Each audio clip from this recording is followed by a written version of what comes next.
जो अनेक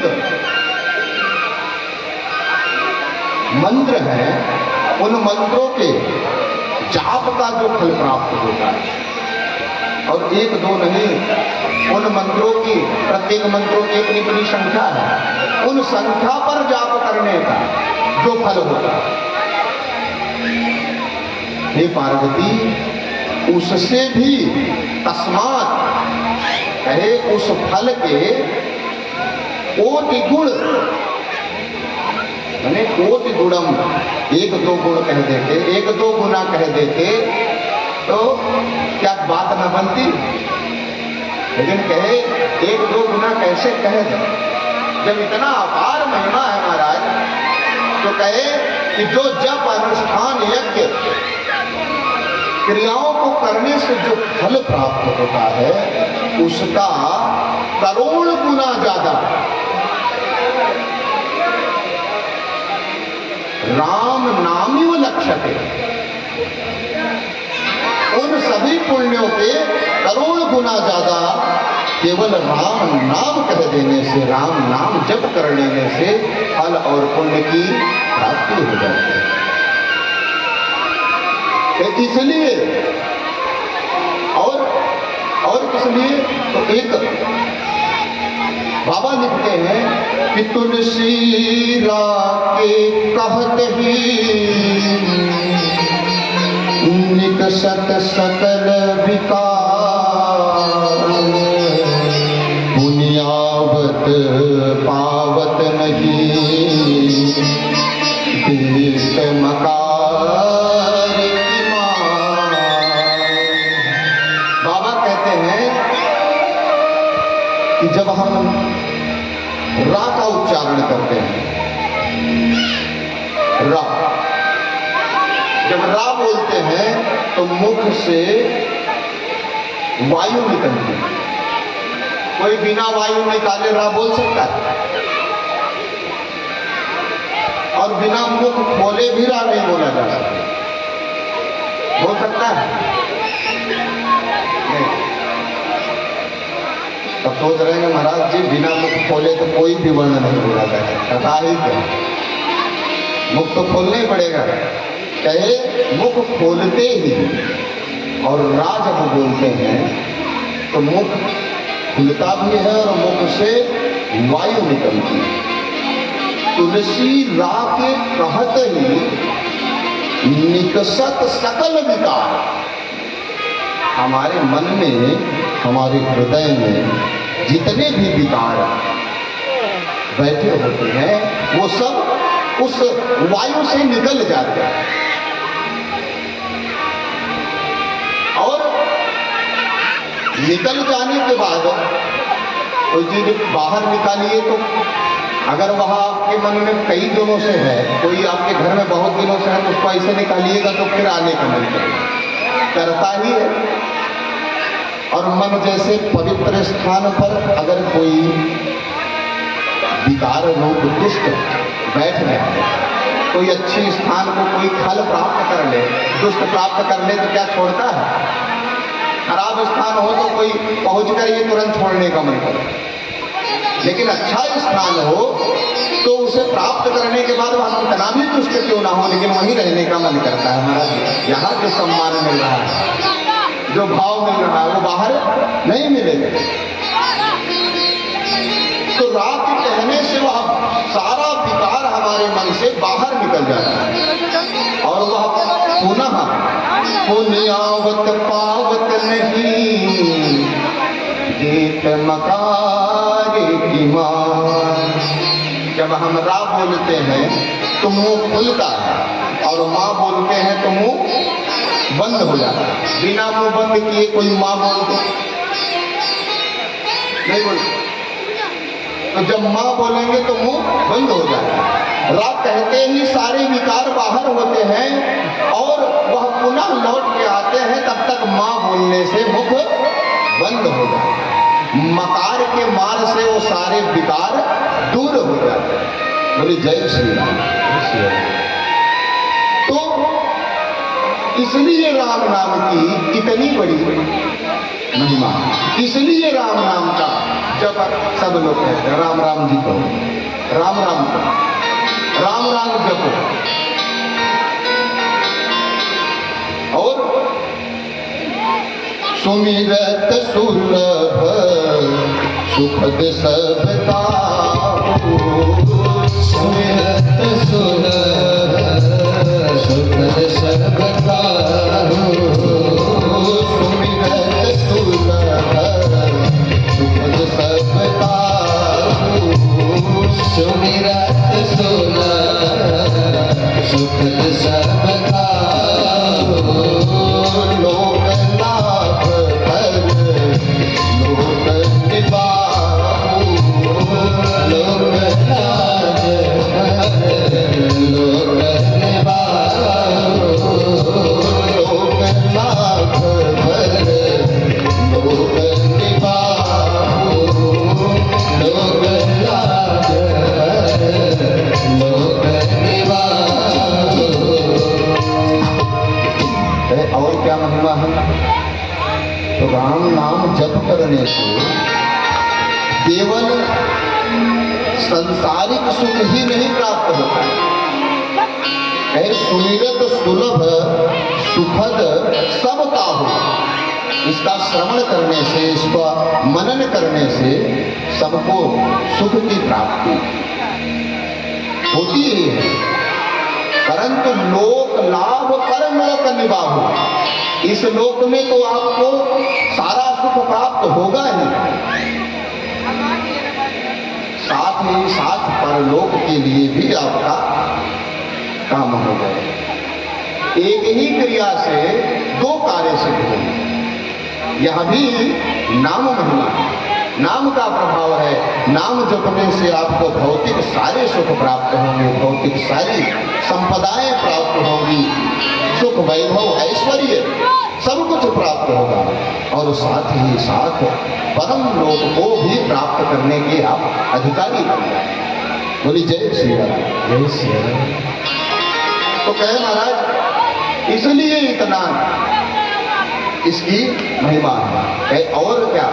और ये महिमा सुनिएगा आप लोग ध्यान से कि बार के बार राम कहिजे,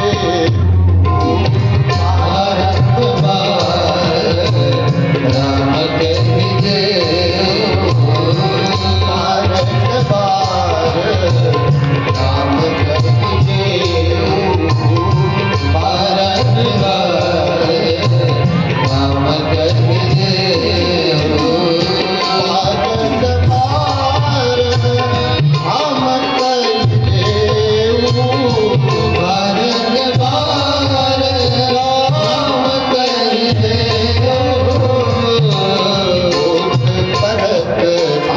राम कहिजे,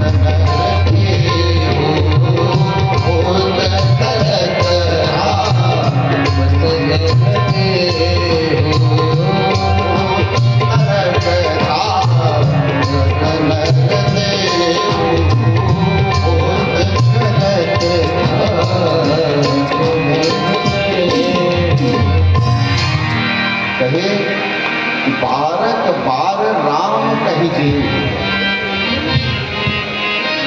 जो बार बार राम जी के नाम को जपता है वह केवल करता ही नहीं है, वह खुद को ही नहीं तारता है, वो तरने के साथ साथ तारक भी हो जाता है।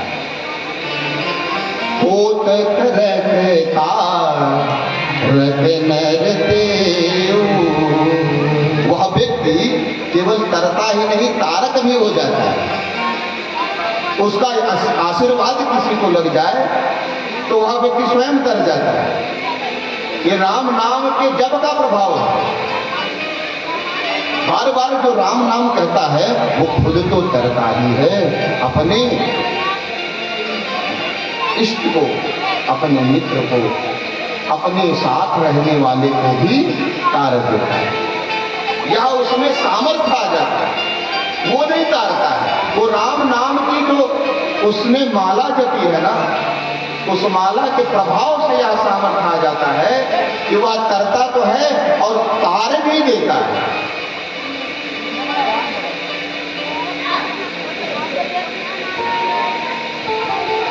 वो तैरते तैरते भी डूब गए जिनको खुद पे गुमान था। वो तैरते तैरते भी डूब गए जिनको खुद पे गुमान था, और वो डूबते डूबते भी तर गए जिन पर प्रभु मेहरबान है। जिन पर प्रभु की कृपा हो ना, वह किसी भी भाव सागर से तर जाएगा। राम का नाम लेकर जो मर जाएंगे वो अमर नाम दुनिया में कर जाएंगे। राम का नाम लेकर जो मर जाएंगे वो अमर नाम दुनिया में कर जाएंगे। ये न पूछो कि मर कर किधर जाएंगे, ये न पूछो कि मर कर किधर जाएंगे, वो जिधर भेज देंगे उधर जाएंगे, वो जिधर भेज देंगे उधर जाएंगे। राम का नाम लेकर जो मर जाएंगे, राम का नाम लेकर जो मर जाएंगे वो अमर नाम दुनिया में कर जाएंगे, वो अमर नाम दुनिया में कर जाएंगे। टूट जाए न माला हरि राम की, टूट जाए न माला हरि राम की, वरना अनमोल मोती बिखर जाएंगे, वरना अनमोल मोती बिखर जाएंगे। राम का नाम लेकर जो मर जाएंगे वो अमर नाम दुनिया में कर जाएंगे।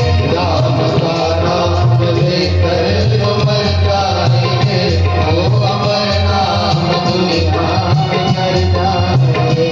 आप मानो न मानो खुशी आपकी, आप मानो न मानो खुशी आपकी, आप मानो न मानो खुशी आपकी, आप मानो न मानो खुशी आपकी। हम मुसाफिर है कल अपने घर जाएंगे, हम मुसाफिर है कल अपने घर जाएंगे। राम का नाम लेकर जो मर जाएंगे, राम का नाम लेकर जो मर जाएंगे वो अमर नाम दुनिया में कर जाएंगे, वो अमर नाम दुनिया में कर जाएंगे, वो अमर नाम दुनिया में कर जाएंगे, वो अमर नाम दुनिया में कर जाएंगे, वो अमर नाम दुनिया में कर जाएंगे, वो अमर नाम दुनिया में कर जाएंगे। राम नाम की महिमा में ही यदि कथा चले तो और किसी कथा की आवश्यकता ही नहीं। केवल नाम की महिमा पे ही कथा हो तो 9 दिन कथा सिर्फ महिमा पर चल सकती है। ये महिमा है। और हम सब प्रतिदिन सुनेंगे कथाओं के साथ नाम की महिमा तो हमें प्रतिदिन सुनने को मिलेगा। और जानते हैं नाम का बाबा ने कहा कि भगवान राम ने अपने जीवन काल में तो गिने चुने लोगों को ही तारा है। उनको गिना जा सकता है हमारा, उनकी गाथाओं को सुनिए, उनकी कथाओं को पढ़िए तो गिना जा सकता है कि राम भगवान ने अपने जीवन काल में किन किन व्यक्तियों को तारा, किन किन का कल्याण किया, ये गिना जा सकता है। लेकिन उनके नाम ने कितने लोगों को तार दिया ये गणना नहीं किया। राम एक बसती यतारी, राम एक बसती यतारी,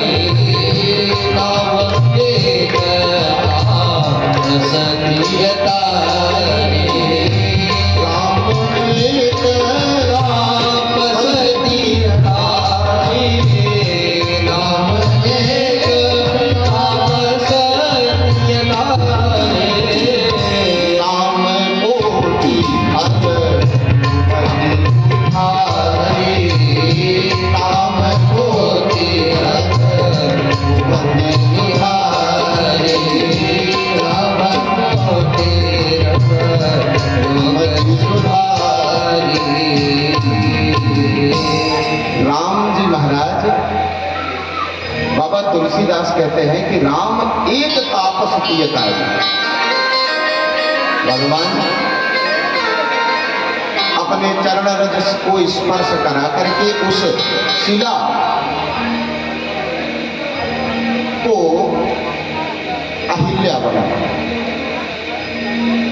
तो कहे राम ने तो एक तापस किए को तारा है, लेकिन नाम कोटि खल कुमति सुधारी। नाम तो ऐसा है महाराज जो करोड़ों लोगों की कुमति को, दुष्ट मति को सुधार दिया, उनका कल्याण कर दिया। नाम की ये महिमा है। भगवान के नाम की महिमा में बाबा ने 9 दोहे में केवल नाम की महिमा और 9 दोहे में 91 लाइन में केवल नाम की महिमा गाई, और वो हम महिमा एक दिन में श्रवण तो संभव ही नहीं। कहे कि राम की महिमा हम आप और बड़े बड़े विद्वान जो अपने को मम्मट मानते हैं, मर्मज्ञ मानते हैं, वो तो क्या भगवान स्वयं राम न सकहि नाम गुण हम सब क्या महाराज, स्वयं राम जी महाराज साक्षात आपके सामने बैठ जाएं और अपने नाम की महिमा गाने लगे तो वो भी कदाचित नाम की महिमा को पूरा नहीं गा पाएंगे। बोली जय श्री राम। तो ऐसे प्रभु राम जी की उनके नाम की महिमा को हम सब, और एक बात और भी जानिए, इन समस्त कथाओं का जो सार होगा ना,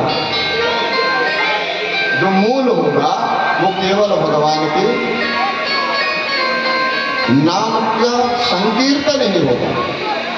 किसने, कब, कहां, कैसे उसकी मुक्ति हुई, यह जब आप सुनेंगे कथा में, उसका कहीं ना कहीं से भगवान की कृपा ने, भगवान के नाम की कृपा आपको पहले दी। नाम ले तो भव सिंधु सुखाहि, करहु विचारो सुजन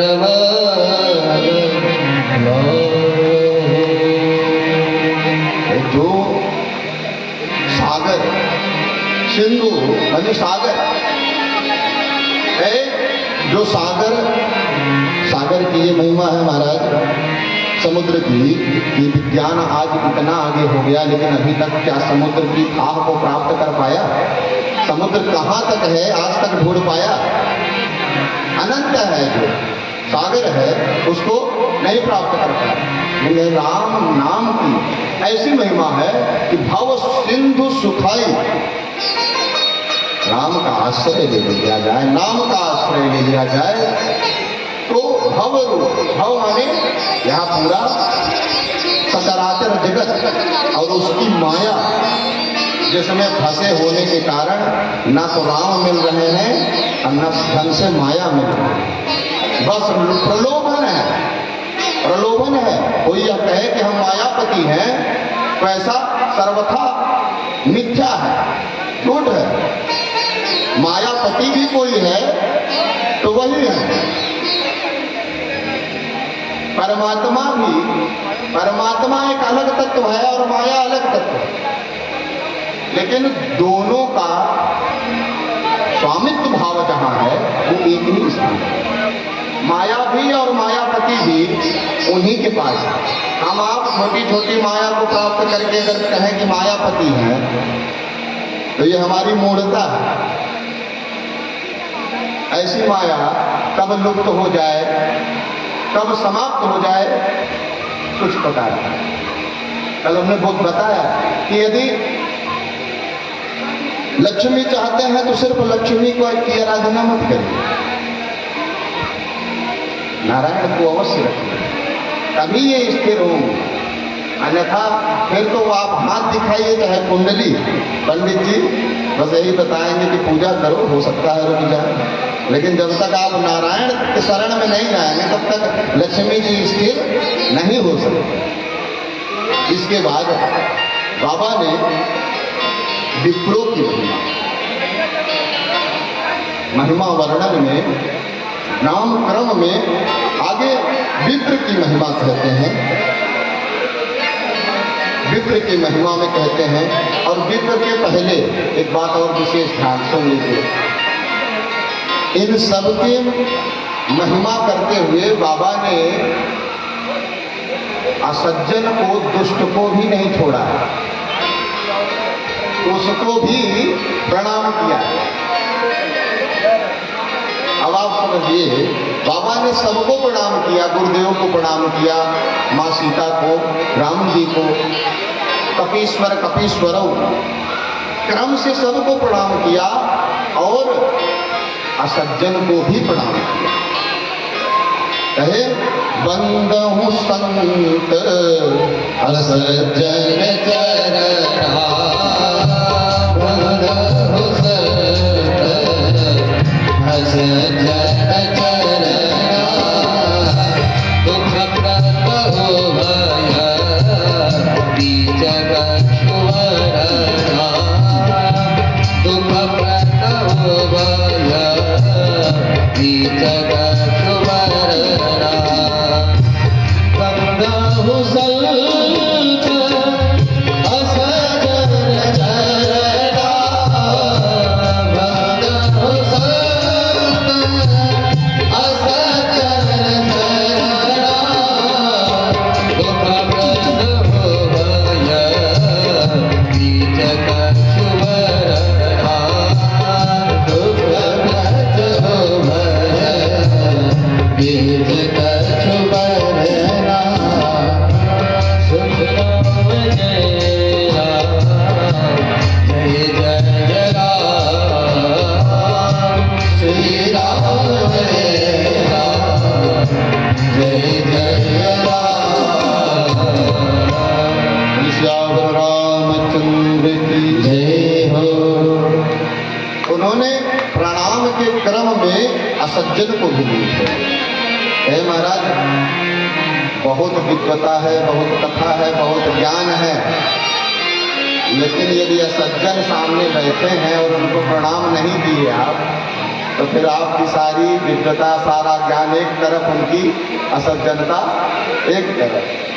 उनको यदि आपने प्रणाम नहीं किया तो सज्जन को प्रणाम नहीं किया तो कोई बात नहीं, सज्जन तो सज्जन है और विवेकवान है, परंतु सज्जन माने समीचीनम जनः सज्जनः, अच्छा व्यक्ति जो हो उसे सज्जन कहते हैं। समीचीन माने अच्छा, तो कहे जो अच्छा है वह सज्जन है। तो सज्जन व्यक्ति को मान लीजिए कि अगर आप किसी सभा में पहुंचे और उसे प्रणाम नहीं भी किए तो वह सज्जन है, आपको क्षमा कर देगा, वो ये समझ जाएगा कि कोई बात नहीं, भीड़ ज्यादा थी, शायद देखा हो, प्रणाम किया हो, लेकिन हम ना सुन पाए हो, हम ना देख पाए। सज्जन की ये भावना होती है कि वो ये सोचेगा कि प्रणाम किया होगा लेकिन मैं नहीं देख पाया। लेकिन असज्जन है और उसको प्रणाम नहीं किए तो आपकी सारी सज्जनता वहीं पर। असज्जनम प्रथमम वंदे सज्जनम तदनंतरम, बुध प्रक्षालनातीव हस्त प्रक्षालनम यथा। नीति भी कहती है कि पहले असज्जन को प्रणाम करना चाहिए, फिर सज्जनम तदनंतरम, उसके बाद सज्जन व्यक्ति को। कैसे कैसे? जैसे हम सब बुध प्रक्षालन पहले करते हैं और उसके बाद हाथ धोते हैं। और असज्जनों को भी नहीं छोड़ा, असज्जन को प्रथम प्रणाम किया, उसके बाद ब्राह्मणों की। और वंदना के क्रम में ब्राह्मणों की पूरे मानस में महाराज, मानस में ही नहीं, समस्त सनातन धर्म के शास्त्र सागर में जितनी नौका विप्र की महिमा की चलती है उतनी किसी की नहीं चलती। साक्षात भगवान स्वयं विप्र की महिमा अपने मुख से गाते हैं, और गाएं ही क्यों ना। देवाधीनं जगत सर्वं मंत्राधीना च देवता, ते मंत्रा ब्राह्मणाधीना तस्मात् ब्राह्मण देवता। ब्राह्मणों को देवता कहा गया, क्यों? देवाधीनम जगत सर्वम, या समस्त सचराचर जगत देवताओं के अधीन। इतना कह देने से बोध तो हो जाता है, लेकिन कैसे अधीन? जल के देवता वरुण है, वायु के देवता वायुदेव, अग्नि के देवता अग्निदेव है, प्रकाश के देवता सूर्यदेव, शीतलता के देवता चंद्रदेव। ऐसे हमारे जीवन में, हमारे लिए संसार में जितने भी पदार्थ हैं, जितने भी वस्तु है, जितने भी पदार्थ हैं, सबके कोई न कोई देव है।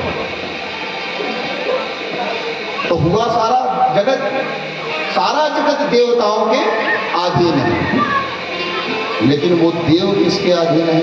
तो कहे मंत्राधीनाश्च देवता।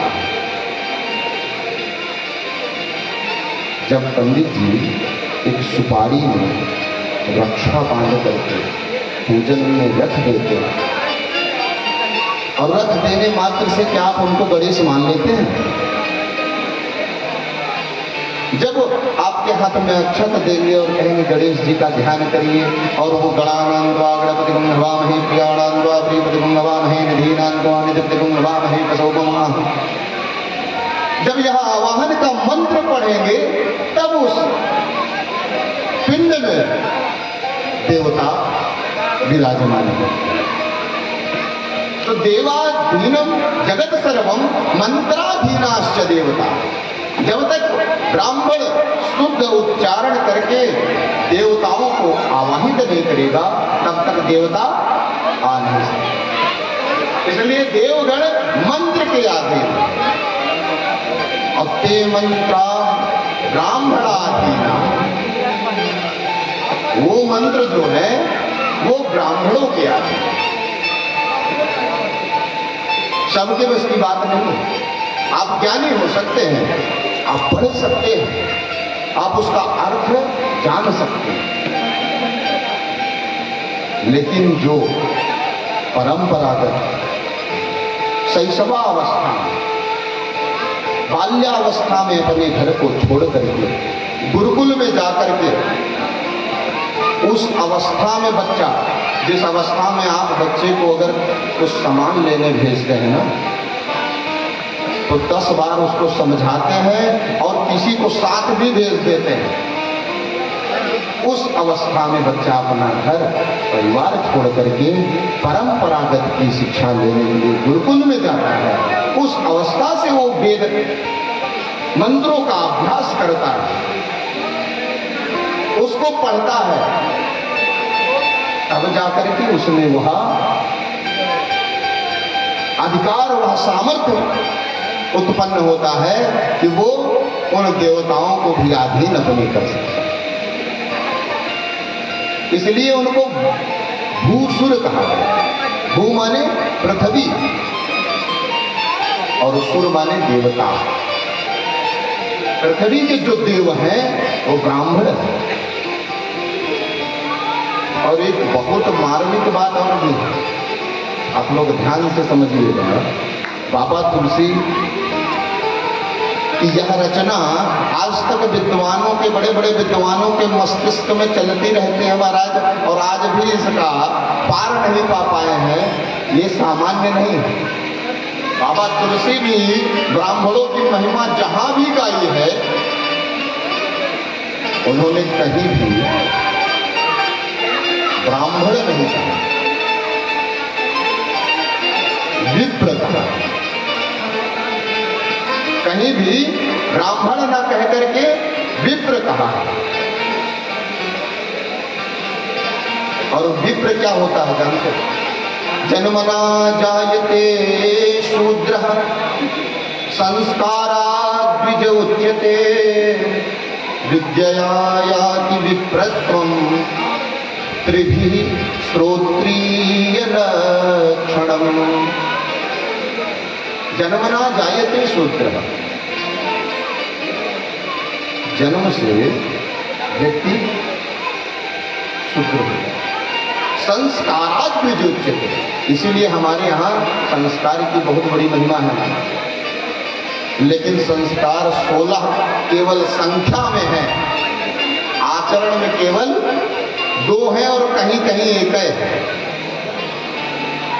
लेकिन प्रायः 2 दिखते हैं, विवाह संस्कार और अंत्येष्टि। बीच का सब खत्म है।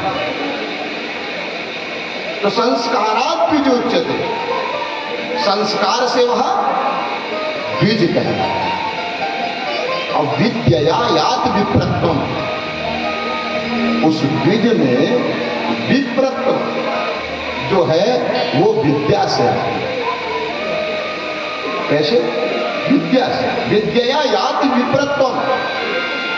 और हर जगह बाबा ने विप्र कह करके बोला है, कहीं भी ब्राह्मण नहीं कहा। वो इसीलिए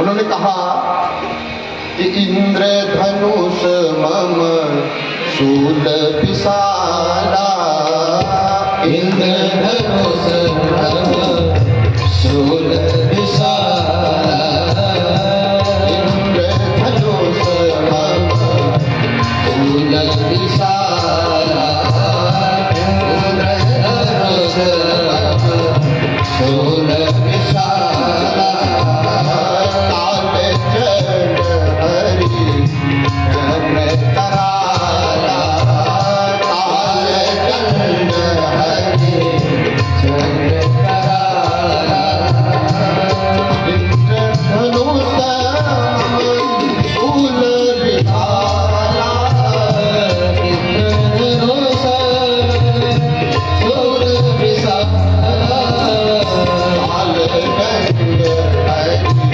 चंद्र कराला,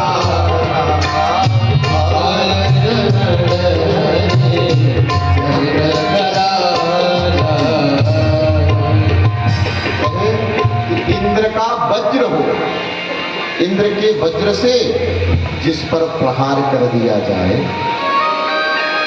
वह, और मम शूल विशाला, ये साक्षात भगवान शिव के वाक्य है। इंद्र का वज्र हो और मम शूल विशाला, यह मेरा अमोघ अस्त्र त्रिशूल, काल दंड, काल का दंड, काल की मार हो, और हरि चक्र कराला, वह भयंकर प्रलयंकर संहारक भगवान का साक्षात सुदर्शन चक्र हो। इनके प्रहार से भी कदाचित व्यक्ति बच सकता है। जो इन कर मारा नहीं मरही, जो इन कर मारा नहीं मरही,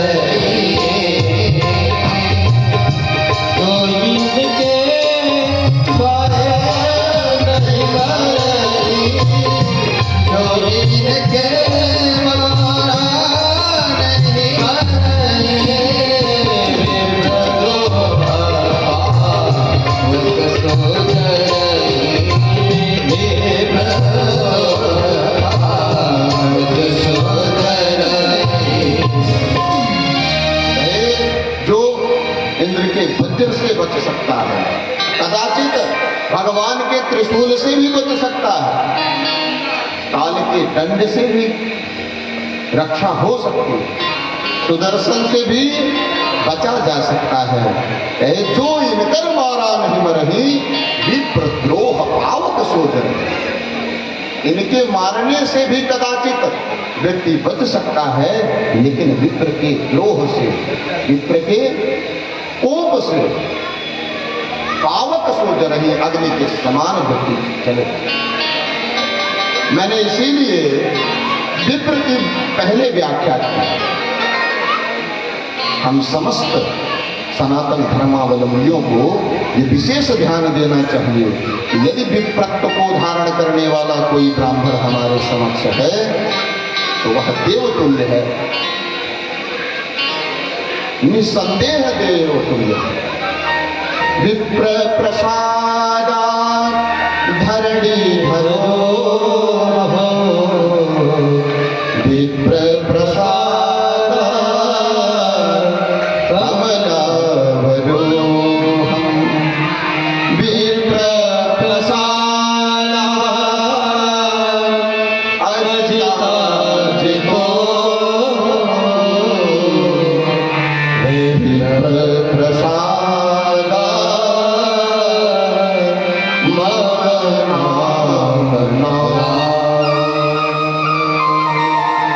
भगवान राम कह रहे हैं कि विप्र प्रसादा धरणी धरो।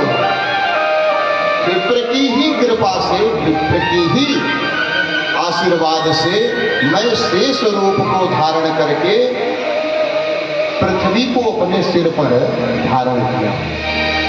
अगर पृथ्वी को धारण करने का सामर्थ्य मेरे पास है तो वह विप्र की कृपा से। विप्र प्रसादात् धरणी धरोहम्, विप्र प्रसादात् कमलावरोहम्। विप्र की ही कृपा से मेरे पास नारायण के पास लक्ष्मी जी का वास है। वह विप्र के ही प्रसाद से। कथा आप सब जानते हैं,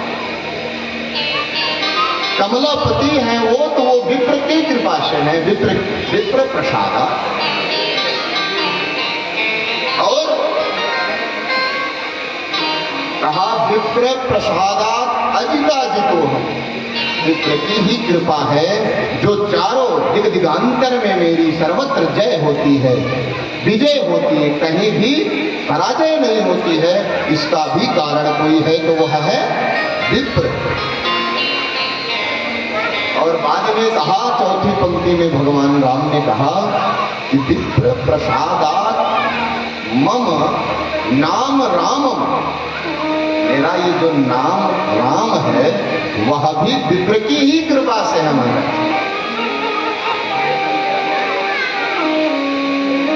ऐसी विप्र की महिमा सादर करहे विप्र पद पूजा, सादर करहे विप्र पद पूजा, तेहि सम विजय उपाय न दूजा, तेहि सम विजय उपाय न दूजा।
नहीं दूजा।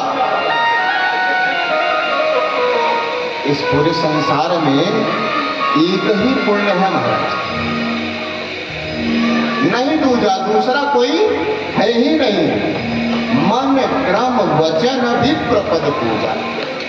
मन से, क्रम से, वचन से